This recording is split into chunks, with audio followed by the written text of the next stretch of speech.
Hello friends, पिछले video में vibration के पिछले वीडियो में जो सिंपल पेंडुलम था इसकी जो नेचुरल फ्रीक्वेंसी है वो हमने आपको बताई थी। अब इसको हम क्या बोलते हैं, टॉर्क मेथड। अब जब आप टॉर्क मेथड से कोई भी एग्जांपल सॉल्व करेंगे तो आपको मास मोमेंट ऑफ इनर्शिया के बारे में पता होना चाहिए। मैंने बताया था, लेकिन जो डिफरेंट डिफरेंट शेप है, डिफरेंट डिफरेंट बॉडी है, इसके बारे में मैं बताता हूँ। वन बाय वन हम मास मोमेंट ऑफ इनर्शिया देखते हैं। ओके, इसके फॉर्मूला आपको याद रखने पड़ेंगे। तो सबसे पहले आप सभी को पता होना चाहिए कि जो स्टैंडर्ड फॉर्मूला है हमारा I इज इक्वल टू क्या है, M K square, where m is equal to mass of body and k is equal to radius of gyration, radius of. Okay, चलो तो सबसे पहले मैं जो भी शेप यहाँ पे ड्रॉ करता हूं उसके मास मोमेंट ऑफ इनर्शिया लिखता हूं, वो अबाउट सीजी होगा, अबाउट सेंटर ऑफ ग्रेविटी होगा। ओके, तो सबसे पहले हम लेते हैं, मान लो कि रोड का एक L लेंथ का रोड है और इसकी लेंथ है L और इसकी mass moment of inertia about centre of gravity. तो इसका फॉर्मूला होगा ICG is equal to ml square by 12।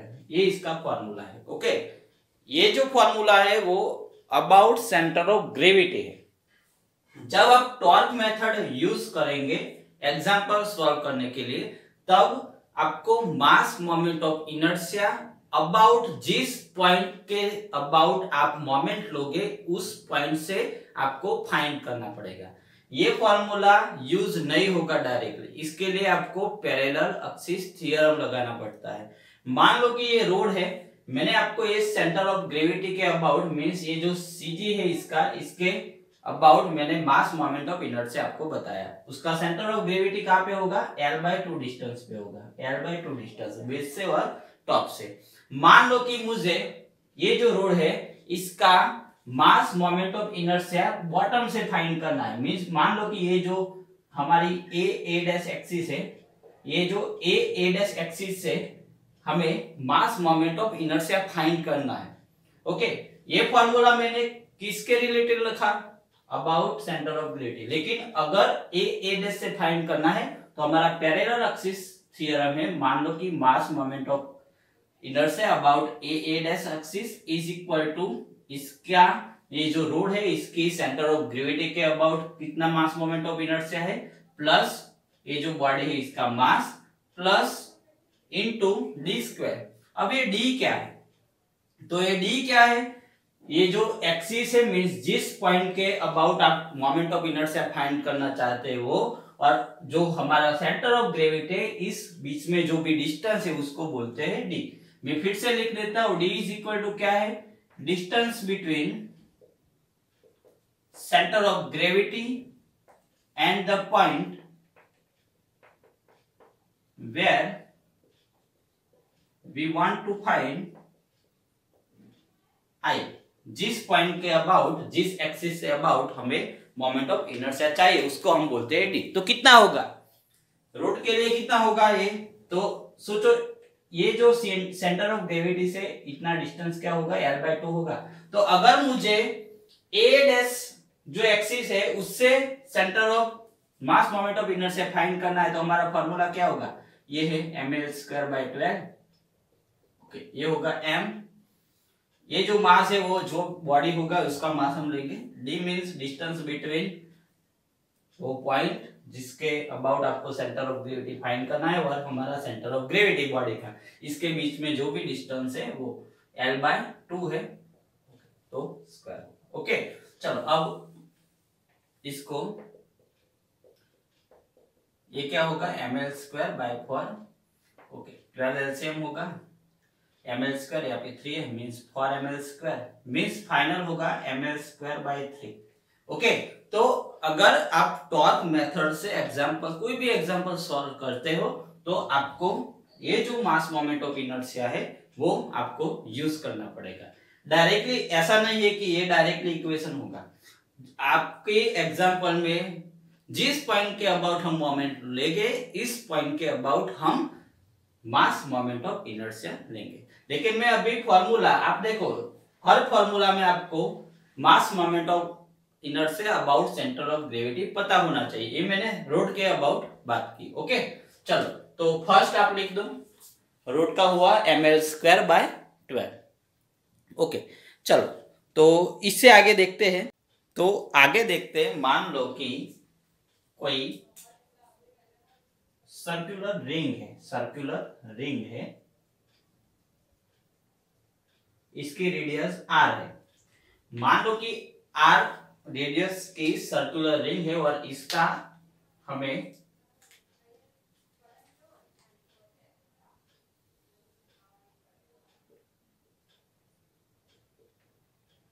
मान लो कि ये रिंग है, हॉलो रिंग नहीं है, जनरली मैंने ऐसे ड्रॉ किया है। रिंग है जिसकी मान लो कि मैं रेडियस लेता हूं r, जिसकी रेडियस है कैपिटल R, तो उसका मास moment of inertia about centre of gravity होगा mr²।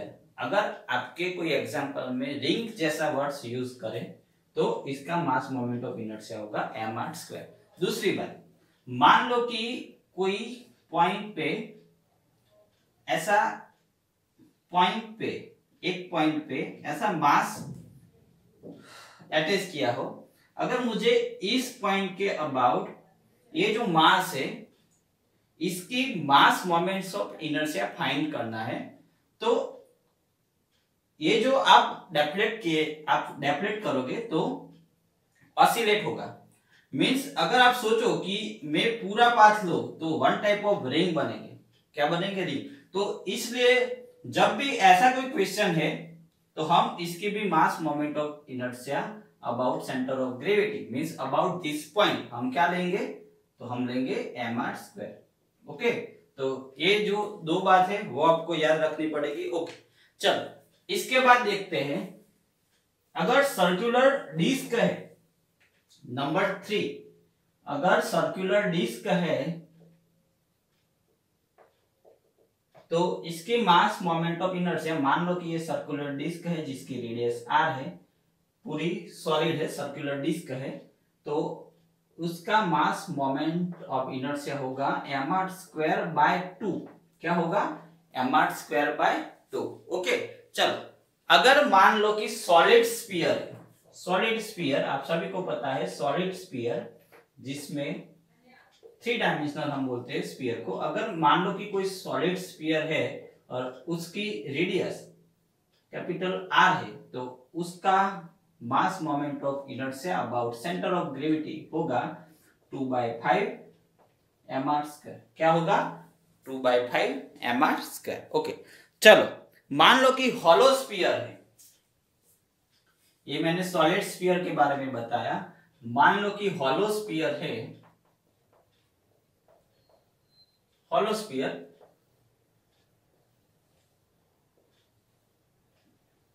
मान लो कि हॉलो स्फीयर है। ओके, हॉलो स्फीयर है जिसकी रेडियस कैपिटल R है। ओके, तो उसका होगा सेंटर ऑफ ग्रेविटी के about mass moment of inertia 2/3 mr² होगा। क्या होगा? 2/3 mr²। तो जो इंपोर्टेंट है वो मैंने आपको बता दिया। तो सबसे पहले आपको रोड का याद रखना पड़ेगा, ml²/12। इसके बाद सर्कुलर रिंग जिसका होगा mr²। इसके बदले मैंने आपको बताया कि अगर कोई पॉइंट से आपको मास स्ट्रिंग है उससे मास अटैच किया हो और आपको मास मोमेंट ऑफ इनर्शिया फाइंड करना है तो हम mr² लेंगे। ओके, अगर सर्कुलर डिस्क है तो mr²/2, अगर सॉलिड स्फीयर है तो 2/5 mr², अगर हॉलो स्फीयर है तो 2/3 mr² होगा। ओके चलो, अब लास्ट जो वीडियो थे इसमें हमने सिंपल पेंडुलम के बारे में बताया था। अब हम कंपाउंड पेंडुलम की नेचुरल फ्रीक्वेंसी फाइंड करेंगे और इसके रिलेटेड हम एग्जांपल सॉल्व करेंगे। ओके, तो चलो देखते हैं कंपाउंड पेंडुलम। कंपाउंड पेंडुलम में चलो देखते हैं,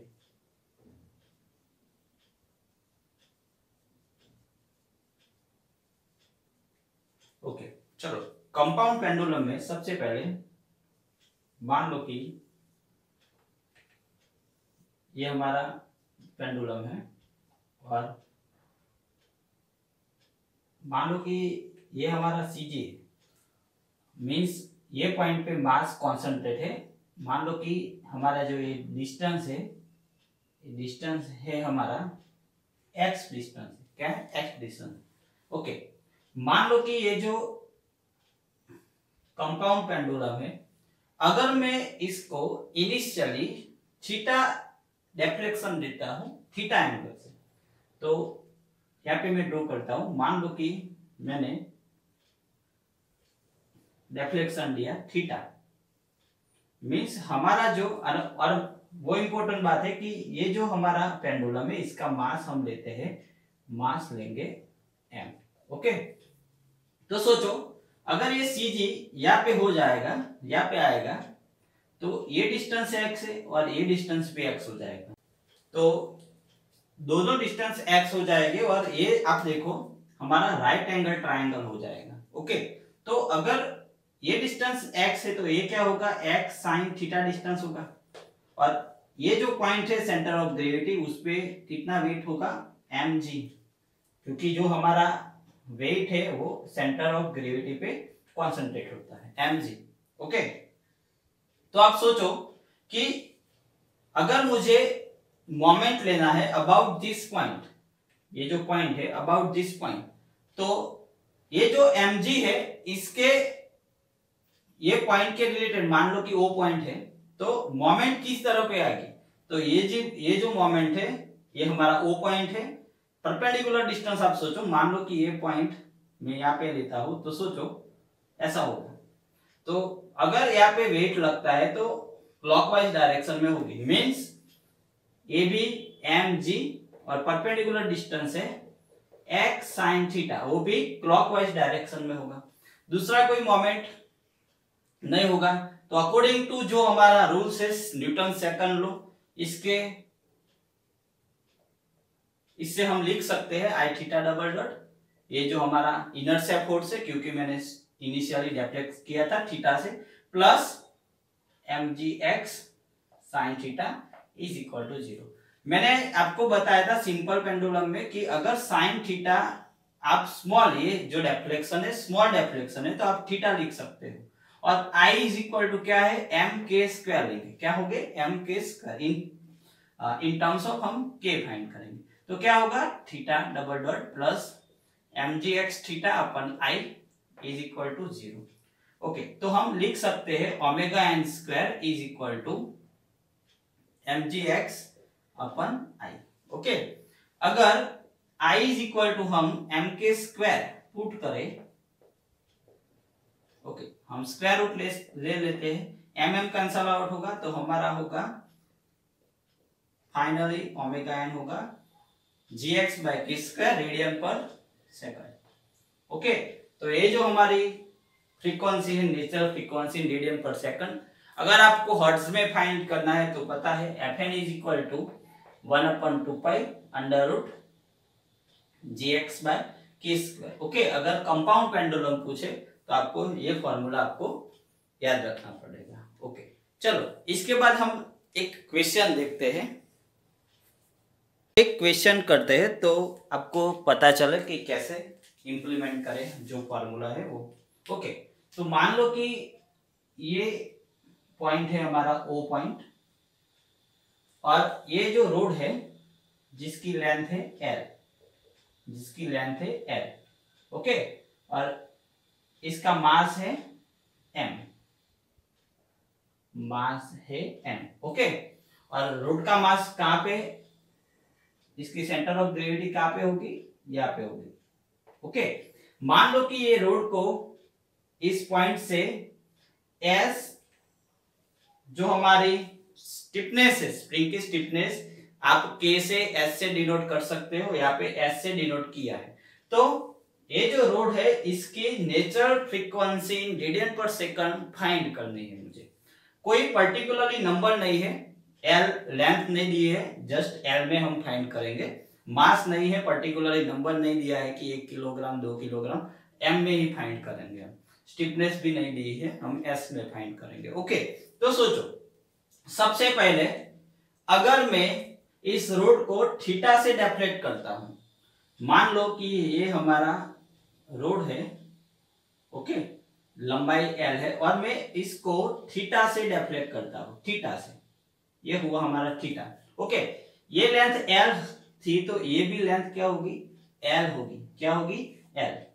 मैंने सबसे पहले थीटा से एंटी क्लॉकवाइज डायरेक्शन में डेफ्लेक्ट किया, एंटी क्लॉकवाइज डायरेक्शन में डेफ्लेक्ट किया। तो सबसे पहले आपको इनर्शिया जो टॉर्क है, इनर्शिया हम क्लॉकवाइज डायरेक्शन में लेंगे। वो तो आपको पता है कि अगर मैं थीटा एंटी क्लॉकवाइज डायरेक्शन में डेफ्लेक्ट करता हूं तो इनर्शिया इसकी ऑपोजिट डायरेक्शन में होगा, और ये जो इनर्शिया वो एंगुलर है। ओके, अब सोचो, ये तो मैंने आपको बता दिया, लेकिन आप सोचो अगर मैं थीटा से डेफ्लेक्ट करूंगा तो ये जो स्प्रिंग है वो स्प्रिंग एनर्जी एब्सॉर्ब करेगी, और इसके बाद इसके ऑपोजिट डायरेक्शन में क्या होगा, स्प्रिंग फोर्स लगेगा। आपको पता है कि स्प्रिंग फोर्स हम क्या लिखते थे, आपको पता है कि स्टिफनेस इज इक्वल टू हम लिखते थे F by delta. Delta means जो भी डेफ्लेक्शन होता है वो। तो अगर स्प्रिंग फोर्स फाइंड करना है एफ, इसका मतलब स्टिफनेस को हम डेफ्लेक्शन से, जितना डेफ्लेक्शन होता है इससे हम मल्टीप्लिकेशन करेंगे। तो सोचो ये कितना डेफ्लेक्शन हुआ, तो इसका आंसर क्या होगा, इसका आंसर होगा L sine theta. Means spring L sine theta से डेफ्लेक्ट हुई, इतना इसका डेफ्लेक्शन हुआ स्प्रिंग का। ओके, तो मींस अगर आपको स्प्रिंग फोर्स फाइंड करना है, स्प्रिंग फोर्स किस डायरेक्शन में होगा, जिस डायरेक्शन में आप डेफ्लेक्ट करते हो इसकी ऑपोजिट डायरेक्शन में स्प्रिंग फोर्स होगा, और स्प्रिंग फोर्स कितना होगा, एस इंटू डेल्टा। ओके, तो means S into delta means ये क्या होगा, एल साइन थीटा होगा। तो क्या होगा, एल साइन थीटा। ये हमारा स्प्रिंग फोर्स है। हमें क्या फाइंड करना है, फोर्स नहीं फाइंड करना है, हमें मोमेंट चाहिए। तो स्प्रिंग कितने डिस्टेंस पे है, यहां से परपेंडिकुलर डिस्टेंस कितना है, एल है। तो अगर मुझे स्प्रिंग वाली जो मोमेंट है, ये जो अगर आप डेफ्लेक्ट करोगे तो इसकी कितनी मोमेंट लगेगी स्प्रिंग पे, तो ये जो स्प्रिंग फोर्स है इनटू परपेंडिकुलर डिस्टेंस, जिस पॉइंट पे हमें फाइंड करना है, ये पॉइंट पे हमें, ये पॉइंट से हमें रोड की नेचुरल फ्रीक्वेंसी फाइंड करनी है। तो ये इस पॉइंट से स्प्रिंग का परपेंडिकुलर डिस्टेंस क्या है, एल।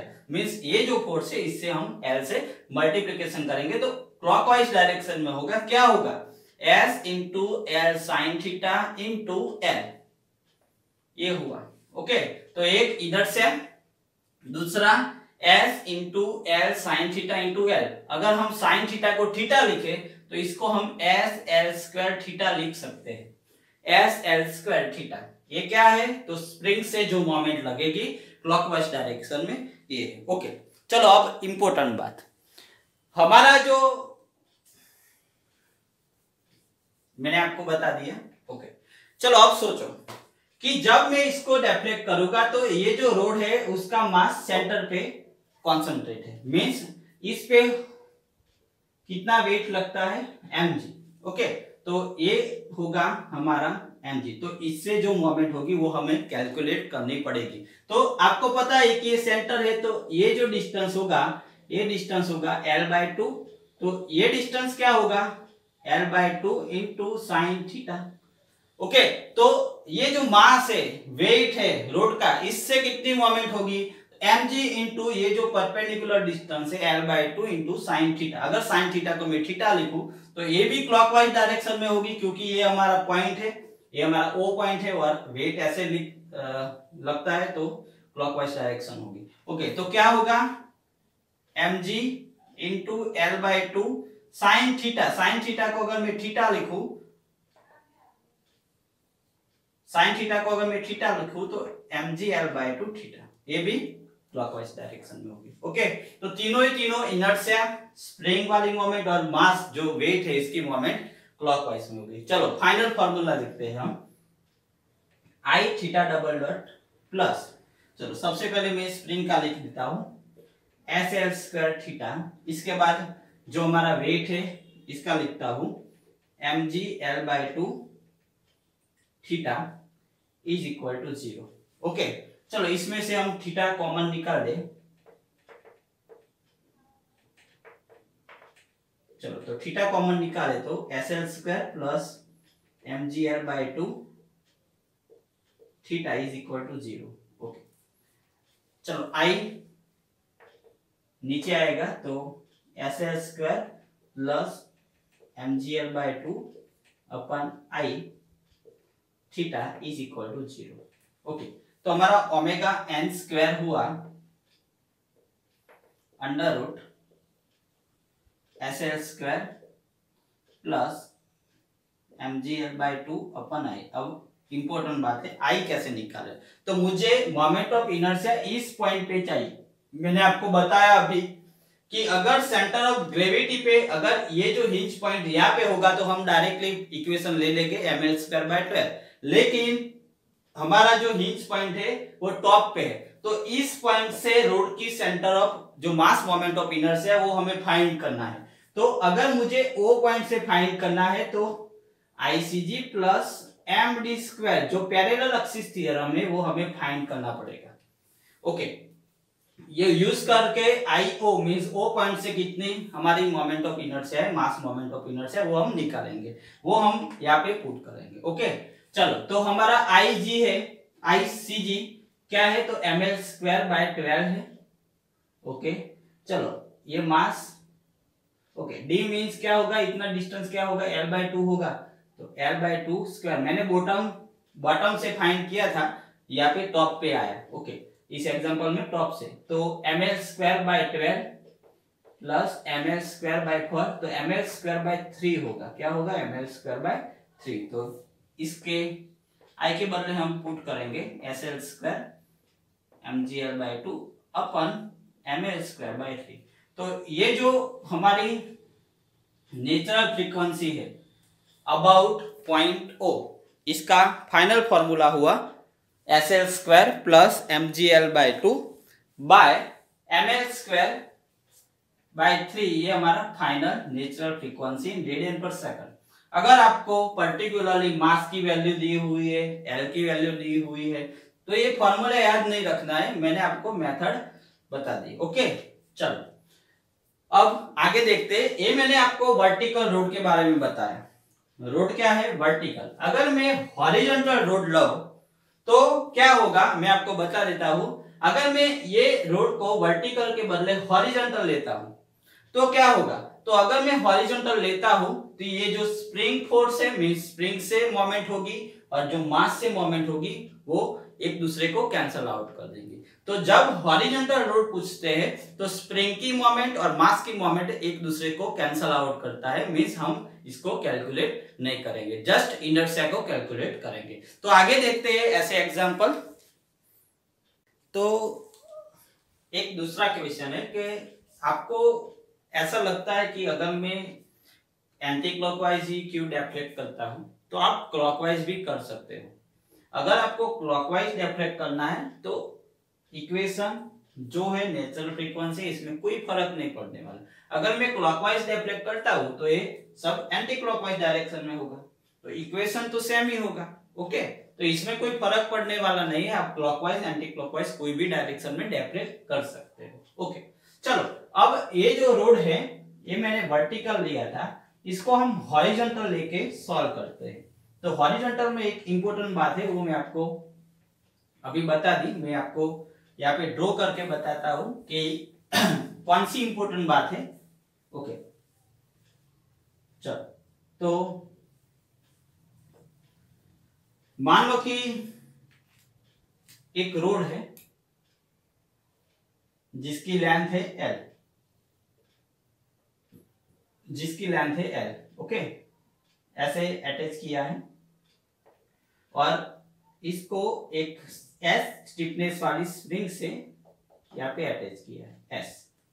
ओके, और ये जो रोड है ये पॉइंट से मुझे इसकी नेचुरल फ्रीक्वेंसी फाइंड करनी है। ये जो रोड है आपको पता है कि रोड का सेंटर ऑफ ग्रेविटी सेंटर पे होगा।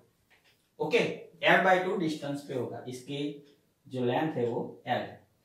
ओके, तो सबसे पहले मैं वो बताना चाहता हूं कि अगर आप ये जो हॉरिजॉन्टल लोगे तो ये जो रोड है उसके वेट से इनिशियल डेफ्लेक्शन होगा, जो हम बोलते हैं इनिशियल डेफ्लेक्शन, तो कितना होगा? तो मान लो कि ये जो उसका वेट है mg, ये जो रोड है उसका मास आपको पता है, मास हम लेते हैं मास m, तो उसका वेट होगा mg। तो ये जो वेट से इनिशियल डेफ्लेक्शन होगा स्प्रिंग में वो अपर डायरेक्शन में होगा। कितना होगा? मान लो कि xi लिखते हैं हम, kxi। ओके, ये जो वेट होगा और ये जो इनिशियल डेफ्लेक्शन होगा, इसकी मोमेंट और उसकी मोमेंट इनिशियली कैंसल आउट हो जाएगी। तो जब भी आप हॉरिजॉन्टल रोड के एग्जांपल सॉल्व करते हो तब आप इनिशियली ये जो मोमेंट है, इनिशियली डेफ्लेक्शन से मोमेंट और मास से जो मोमेंट होती है वो हम कैलकुलेट नहीं करते हैं। कितनी होती है? जो mg इस पॉइंट पे लेना है तो हाफ होगा डिस्टेंस l/2 और kxi, k के बदले s लिखा है तो मैं s लिख देता हूं। हमारी स्टिफनेस s है, sxi इंटू डिस्टेंस l। ये जो लेंथ l है तो इस पॉइंट से इतना डिस्टेंस, परपेंडिकुलर डिस्टेंस l है तो मोमेंट होगी है। तो ये एक दूसरे को कैंसल आउट कर देंगे जब इनिशियली डेफ्लेक्शन होगा। तो चलो मान लो कि अब मैं उसको थीटा एंगल से डेफ्लेक्शन करता हूं, ये हम कैलकुलेट अब नहीं करेंगे। ओके, तो थीटा एंगल से जब मैं डेफ्लेक्शन करता हूं, मान लो कि क्लॉकवाइज डायरेक्शन में लेता हूं, चलो अभी तो आप सभी को पता चले इसलिए मान लो कि हमारा रोड था। ओके, चलो मैं थीटा एंगल से डेफ्लेक्ट करता हूं, ये जो एंगल है वो थीटा लेता हूं। चलो एंगल थीटा लिया तो ये लेंथ l थी तो ये भी लेंथ क्या होगी? l होगी। ओके, तो कितना डेफ्लेक्शन होगा? ये तो l sin थीटा होगा। ये जो स्प्रिंग होगी यहाँ पे, ये जो स्प्रिंग होगी इसमें ये जो स्प्रिंग कॉम्प्रेशन है वो अब एक्सपांशन हो जाएगी। मान लो कि ये l sin थीटा जिसे डेफ्लेक्शन होता है। तो मैंने अभी बताया कि अगर इतना डेफ्लेक्ट होता है तो स्प्रिंग फोर्स अपर डायरेक्शन में लगेगा। आपने क्या किया? क्लॉकवाइज डायरेक्शन में थीटा डेफ्लेक्ट किया, क्लॉकवाइज में। ओके, तो एंटी क्लॉकवाइज में क्या होगा? एक तो इनर्शिया होगा, दूसरा स्प्रिंग फोर्स और इससे जो मोमेंट होगी वो। तो स्प्रिंग फोर्स आप सभी को पता है, अभी मैंने फाइंड किया F S into delta, delta means deflection. तो कितना डेफ्लेक्शन होगा? एल साइन थीटा, तो क्या होगा? S into L sine theta. ये हमारा स्प्रिंग फोर्स हुआ। अगर मुझे स्प्रिंग फोर्स से जो मोमेंट होती है इस पॉइंट पे वो फाइंड करनी है, तो ये डिस्टेंस कितना है स्प्रिंग से इस पॉइंट का? एल डिस्टेंस है, तो इसको फिर से हम एल से मल्टीप्लिकेशन करेंगे। ओके, तो ये जो मोमेंट है वो भी किस डायरेक्शन में होगी? ऐसा लगता है स्प्रिंग फोर्स आपके डेफ्लेक्शन से ऑपोजिट डायरेक्शन में होगा, तो वो भी एंटी क्लॉकवाइज डायरेक्शन में होगा। और कितना होगा? S into L sine theta into L. Okay, initial deflection and जो मास से, वेट से डेफ्लेक्शन होता है वो हम कैंसल आउट कर देंगे, कोई भी हॉरिजॉन्टली आपको रोड पूछे तो।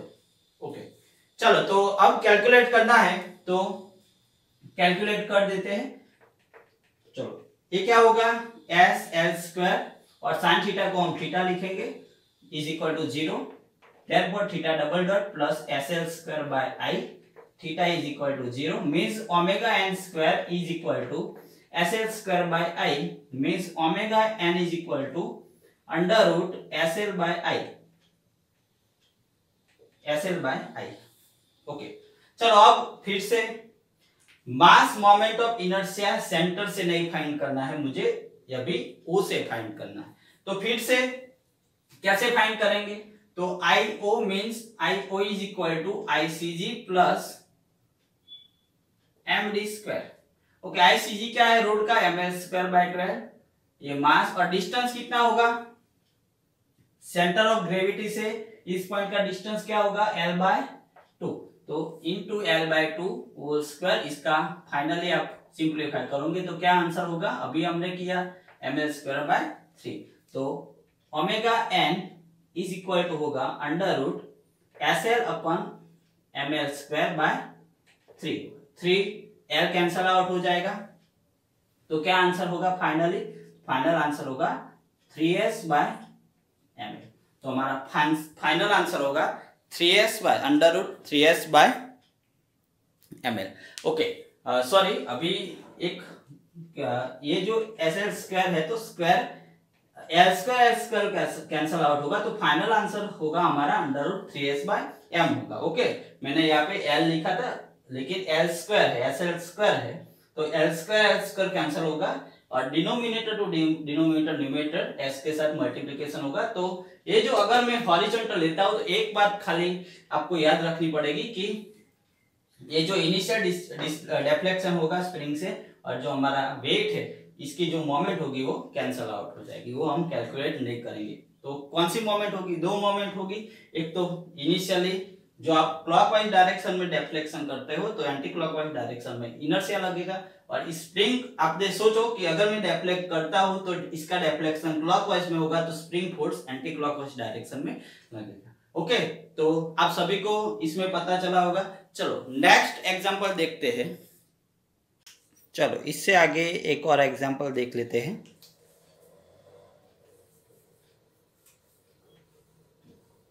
ऐसे हम एग्जांपल सॉल्व कर सकते हैं टॉर्क मेथड से।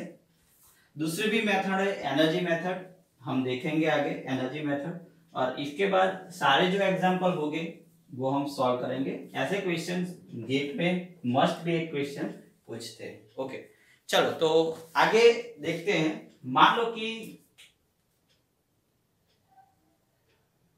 ये रोड है जिसकी लेंथ है L और इसको मैं यहां से हिंज कर देता हूं, मींस सेंटर से। ये जो लेंथ है दो लेंथ में डिवाइड हो जाएगी। ओरिजिनल लेंथ L है, मींस दो लेंथ हो जाएगी L/2 और दूसरी भी होगी L/2। ओके, चलो अब मैं इस रोड को इस साइड एक S स्टिफनेस वाली स्प्रिंग से अटैच कर देता हूं और ऊपर से इसकी ऑपोजिट साइड S स्टिफनेस वाली स्प्रिंग से मैं अटैच कर देता हूं, और इस पॉइंट से अबाउट मुझे natural frequency radian per second find करना है इस पॉइंट से। ओके, तो सबसे पहले आप सोचो कि ये जो रोड है इसका जो वेट होगा, इसका जो मास होगा वो सेंटर से ये पॉइंट से कॉन्सेंट्रेट होगा, तो जो mg होगा ये mg इस पॉइंट पे होगा। तो सोचो अगर आपको मोमेंट फाइंड करना है तो मोमेंट का मतलब क्या है? Force into perpendicular distance. तो यहाँ पे कोई परपेंडिकुलर डिस्टेंस ही नहीं है तो जो मास से मोमेंट होगा वो जीरो हो जाएगा। सबसे पहले बात तो ये, मान लो कि ये रोड है, अगर आपको ये पॉइंट है हमारा सेंटर है और आपका इससे ये जो सेंटर है इससे मोमेंट फाइंड करना है तो जीरो होगा, क्योंकि ये मास जो वेट है वो लगेगा लेकिन परपेंडिकुलर डिस्टेंस कुछ नहीं होगा। ओके, तो ये जो वेट है वेट से मोमेंट क्या होगी? जीरो होगी। सबसे पहली बात तो ये, तो जो वेट से हम मोमेंट कैलकुलेट करते थे वो हम नहीं करेंगे। ओके, चलो मान लो कि इसको मैं एंटी क्लॉकवाइज डायरेक्शन में डिफ्लेक्ट करता हूं, तो सोचो ये हमारा हिंज पॉइंट है और इसको हम थीटा एंगल से, मान लो कि ये हमारा ओरिजिनल रोड था ये। ओके, और थीटा से मैंने डिफ्लेक्ट किया किस डायरेक्शन में? एंटी क्लॉकवाइज डायरेक्शन में, थीटा। ओके, तो क्या होगा सोचो, क्लॉकवाइज में सबसे पहले तो इनर्शिया टॉर्क लगेगा, क्लॉकवाइज डायरेक्शन में होगा। सबसे पहले इनर्शिया टॉर्क क्लॉकवाइज डायरेक्शन में। अब सोचो कि अगर मैं एंटी क्लॉकवाइज डायरेक्शन में डिफ्लेक्ट करता हूं तो ये जो स्प्रिंग है ये स्प्रिंग क्या होगा? एक्सपांस होगा, और ये भी स्प्रिंग क्या होगा? एक्सपांशन होगा। कितना होगा वो हम कैलकुलेट करेंगे, तो इसके पहले हमें स्प्रिंग फोर्स फाइंड करना पड़ेगा। तो आप सोचो कि अगर मैं डिफ्लेक्शन एंटी क्लॉकवाइज डायरेक्शन में करता हूं तो जो स्प्रिंग से मोमेंट लगेगी वो क्या होगी? क्लॉकवाइज डायरेक्शन में होगी। ये हमारा डिफ्लेक्शन है, डिफ्लेक्शन किस डायरेक्शन में? Anti clockwise. तो जो स्प्रिंग से मोमेंट होगी, स्प्रिंग फोर्स से जो मोमेंट होगी वो क्लॉकवाइज डायरेक्शन में होगी। तो ये स्प्रिंग के बदले आप ये स्प्रिंग से सोचिए, इसकी भी वो होगी। क्यों क्या होगा? सोचो कि अगर आप डिफ्लेक्ट करते हो तो ये जो स्प्रिंग है इस डायरेक्शन में क्या होगी? एक्सपांड होगी, और इस डायरेक्शन में एक्सपांड होगी तो इसका स्प्रिंग फोर्स इस डायरेक्शन में होगा। मींस ये डायरेक्शन तो आप ओ से सोचिए क्लॉकवाइज डायरेक्शन होगी। ओके, तो जो स्प्रिंग से मोमेंट होगी, हमें दो मोमेंट फाइंड करने पड़ेगी, इस स्प्रिंग की मोमेंट और इस स्प्रिंग की मोमेंट। तो सबसे पहले ये जो O पॉइंट है, तो ये जो O पॉइंट है, O पॉइंट से ये जो स्प्रिंग है डिस्टेंस L/2 है, तो ये क्या हुआ L/2 इंटू साइन थीटा, और सिमिलरली ये L/2 है, तो इतना डिफ्लेक्शन क्या हुआ L/2 साइन थीटा। मींस दोनों स्प्रिंग का डिफ्लेक्शन सेम है L/2 साइन थीटा। अगर आपको डायरेक्शन पता नहीं है तो कैसे फाइंड करेंगे, मैंने आपको बताया कि अगर आप एंटी क्लॉकवाइज डायरेक्शन में फोर्स लगाते हो, एंटी क्लॉकवाइज डायरेक्शन में डिफ्लेक्शन करते हो, तो क्लॉकवाइज डायरेक्शन में ये स्प्रिंग और ये स्प्रिंग दोनों की स्प्रिंग फोर्स से जो मोमेंट होगी वो क्लॉकवाइज डायरेक्शन में होगी। ओके, क्योंकि ऐसे कंप्रेस होता है, डिफ्लेक्शन होता है, तो स्प्रिंग फोर्स इस डायरेक्शन में होगा, इसमें इस डायरेक्शन में डिफ्लेक्शन होता है तो स्प्रिंग फोर्स इस डायरेक्शन में होगा, तो इस डायरेक्शन क्लॉकवाइज हो जाएगी। ओके, तो अब स्प्रिंग फोर्स से जो मोमेंट होती है वो हमें फाइंड करना है। तो सबसे पहले हम स्प्रिंग फोर्स फाइंड करेंगे। तो स्प्रिंग फोर्स सभी को पता है S into delta. Delta means कितना डिफ्लेक्शन हुआ L/2 साइन थीटा। मैं दोनों की बात करता हूं, ये स्प्रिंग और ये स्प्रिंग, दोनों स्प्रिंग से जो स्प्रिंग फोर्स है वो सेम होगा, क्योंकि दोनों स्प्रिंग का डिस्टेंस सेम है। अगर मोमेंट फाइंड करना है तो सोचो कि ये हमारा स्प्रिंग फोर्स हुआ S into L/2 sine theta, और परपेंडिकुलर डिस्टेंस क्या होगा, तो इस पॉइंट से स्प्रिंग का जो परपेंडिकुलर डिस्टेंस है वो है L/2। तो हमारा फाइनली स्प्रिंग वाला जो मोमेंट है वो होगा S L²/4 sine theta. Okay, ये हमारी एक स्प्रिंग की मोमेंट हुई। ऐसी हमारे पास दो स्प्रिंग है। ओके, चलो तो हम देखते हैं आगे।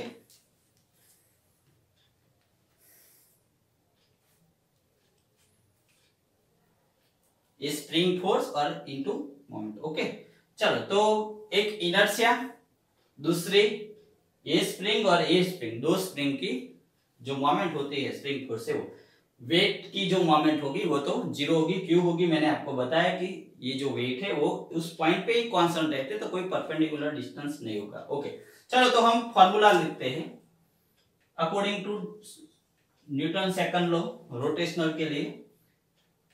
चलो सबसे पहले इस स्प्रिंग के, ये जो स्प्रिंग है नीचे वाले, इसके हम लिखते हैं S into L/2 sine theta into L/2, similarly S into L/2 sine theta into L/2, दोनों जो मोमेंट होगी ये क्लॉकवाइज होगी, मैंने आपको बताया। ओके, इज इक्वल टू 0 लिखना है। ओके,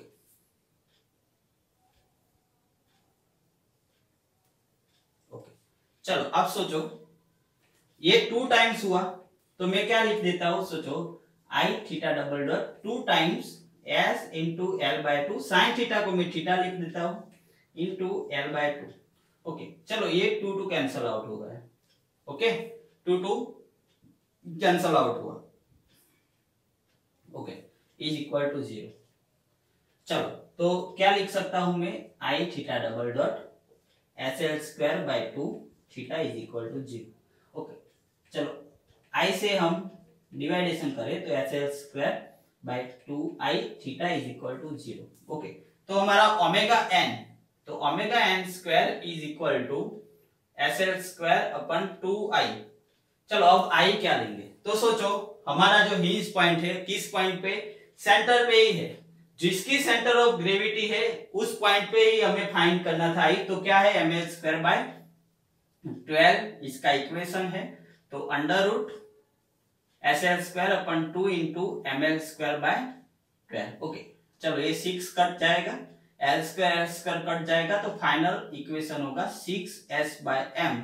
तो हमारी natural frequency radian per second होगी इस क्वेश्चन की अंडर रूट 6s/m। ओके, तो इसमें इंपोर्टेंट बात ये थी कि सबसे पहले ये जो रोड का वेट है वो सेंटर ऑफ ग्रेविटी है, ग्रेविटी पे ही कॉन्सेंट्रेट है, इस पॉइंट पे ही फाइंड करना था, इसलिए उसका वेट की कोई मोमेंट नहीं होगी।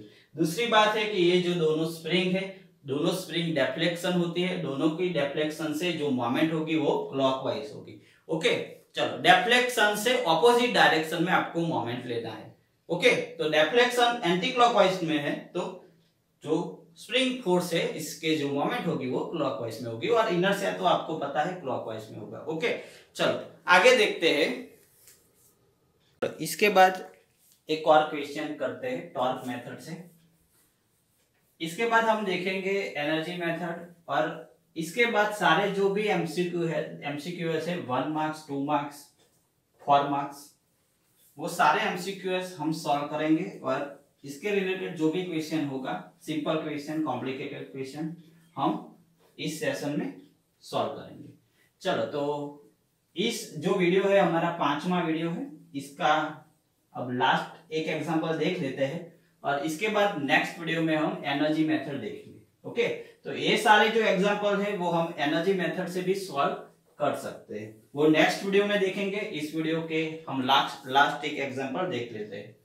इंपोर्टेंट एग्जांपल है, गेट में पूछे हुए ये एग्जांपल है। ओके, तो मान लो कि एक सर्कुलर डिस्क है, और ये जो सर्कुलर डिस्क है, ये circular disc without slipping roll हो रही है, विदाउट स्लिपिंग ये रोल हो रही है अबाउट, और इसकी रेडियस है, मान लो कि इसकी रेडियस है कैपिटल आर।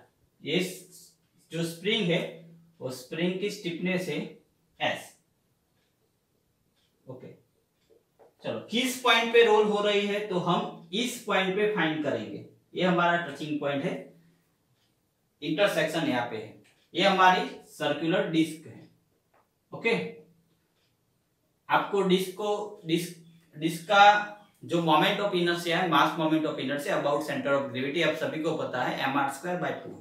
अब सोचो कि मान लो ये जो हमारी डिस्क है, इसका डेफ्लेक्शन हम क्लॉकवाइज डायरेक्शन में करें।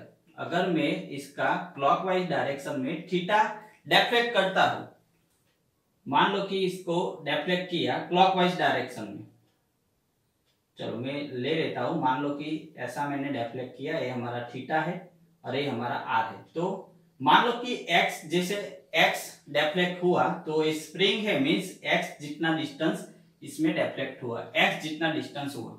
ओके, तो ये जो है हमारा क्या होगा, आर थीटा होगा। ये जो आर्क है हमारा वो आर थीटा होगा, मींस इस जो डेफ्लेक्शन होगा वो कितना होगा, x इज इक्वल टू क्या होगा, आर थीटा होगा। क्या होगा, आर थीटा। मैं ये लिनियरली ले लेता हूं, अगर आप रोटेशनली देखें तो आर थीटा डेफ्लेक्शन होगा। ओके, चलो अब मुझे, आप सोचो कि मैं क्लॉकवाइज डायरेक्शन में अगर डेफ्लेक्ट करता हूं, तो एंटी क्लॉकवाइज डायरेक्शन में जो रोटेशनल हमारा एंगुलर टॉर्क है वो लगेगा inertia I into theta double dot. अगर आपको स्प्रिंग से मोमेंट कैलकुलेट करना है, ओके, तो ये हमारा स्प्रिंग से ये परपेंडिकुलर डिस्टेंस आप सभी को पता है r है, और स्प्रिंग से जो मोमेंट होगी वो भी एंटी क्लॉकवाइज डायरेक्शन में होगी, क्योंकि अगर आप डेफ्लेक्शन करते हो तो एंटी क्लॉकवाइज डायरेक्शन में स्प्रिंग फोर्स लगेगा और उसकी मोमेंट भी एंटी क्लॉकवाइज डायरेक्शन में लगेगी। चलो मोमेंट कितनी लगेगी, तो इसके पहले आपको स्प्रिंग फोर्स फाइंड करना पड़ेगा। Spring force means S into stiffness into deflection x, और x इज इक्वल टू आपको पता है क्या है, हमारे पास r थीटा है। क्या है, r थीटा। तो ये हमारा हुआ स्प्रिंग फोर्स। अब देखो स्प्रिंग को इस पॉइंट से आप डिस्टेंस देखो क्या है, r है, तो स्प्रिंग का जो मोमेंट है, मोमेंट ऑफ स्प्रिंग ms लिखूं तो स्प्रिंग फोर्स इंटू r होगा। तो स्प्रिंग फोर्स हमारे पास है SR थीटा इंटू r। ये हुई हमारी स्प्रिंग से जो फोर्स होगा, स्प्रिंग फोर्स, इससे जो मोमेंट होगी वो भी क्या होगी, एंटी क्लॉकवाइज डायरेक्शन में, और कितनी होगी, SR theta into r, means SR² theta. ये हमारी स्प्रिंग मोमेंट और ये हमारा इनर्शिया। ओके, चलो तो हम देखते हैं, according to Newton second law, I theta double dot plus SR² theta, SR² theta is equal to 0, means theta double dot SR² by I theta is equal to 0। Okay, now omega n square is equal to हम लिख सकते हैं SR² by I, therefore natural frequency in terms of radian per second is equal to SR² by I। now find I। अब मुझे आइंड rotate, sleeping, without sleeping rotate का किस point से हो रहा है, ये पॉइंट से। तो मुझे आई ये पॉइंट से निकालना है। मान लो कि इसको मैं ओ पॉइंट बोल दूं, तो आप सभी को पता है कि ये पॉइंट से मुझे मोमेंट ऑफ इनर्शिया फाइंड करना है, तो हमें पैरेलल एक्सिस थ्योरम यूज करना पड़ेगा एम, और ये जो मेन सेंटर ऑफ ग्रेविटी और इसके बीच में डिस्टेंस क्या है, आर है, तो आर का स्क्वायर होगा। जनरली हमारा फॉर्मूला डी स्क्वायर है, डी मींस डिस्टेंस बिटवीन जो पॉइंट है वो पॉइंट और सेंटर ऑफ ग्रेविटी, उसके बीच में जो भी डिस्टेंस होगा उसका स्क्वायर। चलो, ये हमारे डिस्क की जो सेंटर ऑफ ग्रेविटी है क्या है, centre say about mass moment of inertia centre say about क्या है, mr स्क्वायर बाय 2। ओके, और ये होगा कैपिटल एम ही है मास, और डिस्टेंस क्या है, आर स्क्वायर। ये पॉइंट और ओरिजिनल जो हमारी सीजी है इसके बीच में डिस्टेंस क्या है, आर है, तो आर स्क्वायर होगा। तो इसका फाइनल आंसर क्या होगा, 3/2 mr स्क्वायर आई का। तो मैं आई यहाँ पे पुट कर दूं तो क्या होगा, SR स्क्वायर अपन 3/2 mr square, R square cancel out होगा, तो 2s/3m। तो हमारा फाइनल आंसर होगा 2s/3m। ये जो क्वेश्चन है वो गेट में पूछे हुए हैं। ओके, तो ये जो सारे जो एग्जांपल हमने सॉल्व किया, तो ये सारे एग्जांपल टॉर्क मेथड से सॉल्व किया, ये सारे एग्जांपल हम एनर्जी मेथड से सॉल्व कर सकते हैं। ओके, तो नेक्स्ट वीडियो में हम एनर्जी मेथड देखेंगे, इसके बाद सारे जो भी एमसीक्यूएस हो गए वाइब्रेशन के रिलेटेड वो हम सॉल्व करेंगे। ओके, चलो, गुड बाय टू एवरीवन।